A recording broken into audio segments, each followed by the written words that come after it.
Alright guys, so we got an issue here. So about a month and a week ago I said that I was going to do some traveling to see family. And when I was traveling to see family, I took a plane. That was a round trip ticket. A family member paid for it for me. Thank you for doing that. It was a blessing for me to be able to do that because I can't afford that on my salary or what I do. So it was a round trip ticket. The first time I went through, it went off without a hitch. I didn't get stopped at any checkpoints by the TSA, and everything went pretty smoothly. I mean, as smoothly as that transition can go with the way the terror state this has become since 9/11. I mean, this is you know what I'm getting at.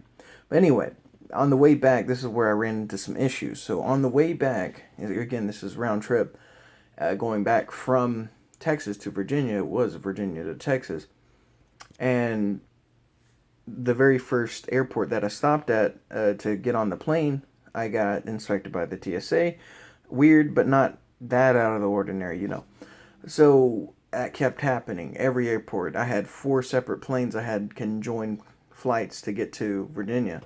Had to stop at different airports at four different ones. Every single one I got inspected. So that was really weird.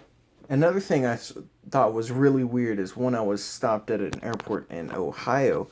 uh, I saw one of the workers carrying my computer box and my personal clothing items, both of which I had checked in with luggage, so I wouldn't have to carry them around for 16 and a half hours, which would have been very inconvenient, which I'm kind of regretting now.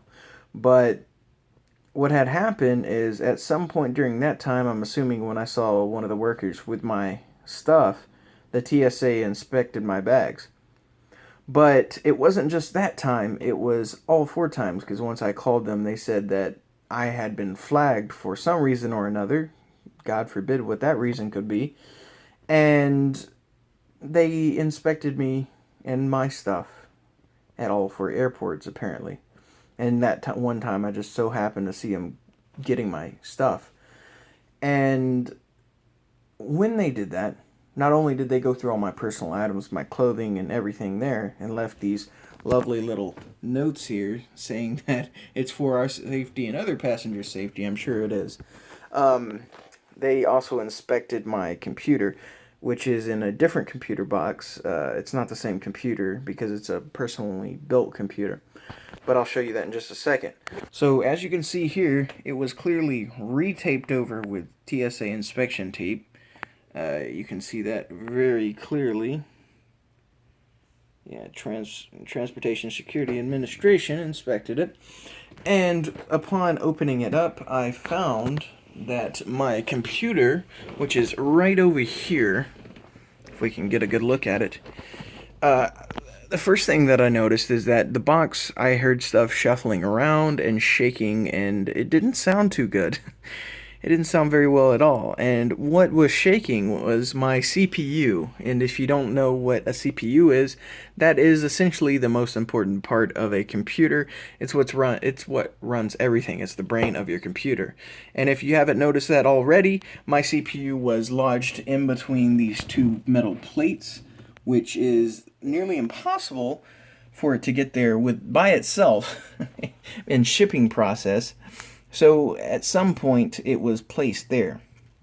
And I also noticed several screws were missing out of my computer on the motherboard, and all four clips on my heatsink for my Intel processor.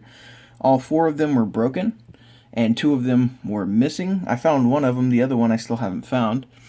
And it was completely dangling just like this. I've since put it back together to see if it worked, and it does not work. Another thing to notice is, you probably can't see it very well, but in the bottom right corner of that little square, that's where the CPU goes. It is that little sparkling there. That's a dent on the little prongs that go into the CPU to make connection with the actual processor.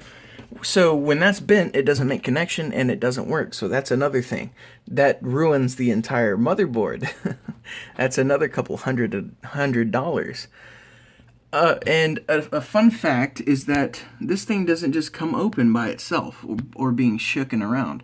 It has to be manually undone. As you can see, there's screws, And there's also another lever that gets pulled down and stuck underneath a latch there that just doesn't pop open very easily. It's very suspicious.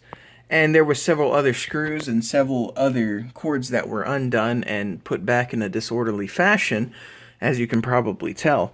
And yeah, the computer does not work. I've been spending the last 2 or 3 hours trying to mess with it, trying to see if I could salvage the situation to the best of my ability.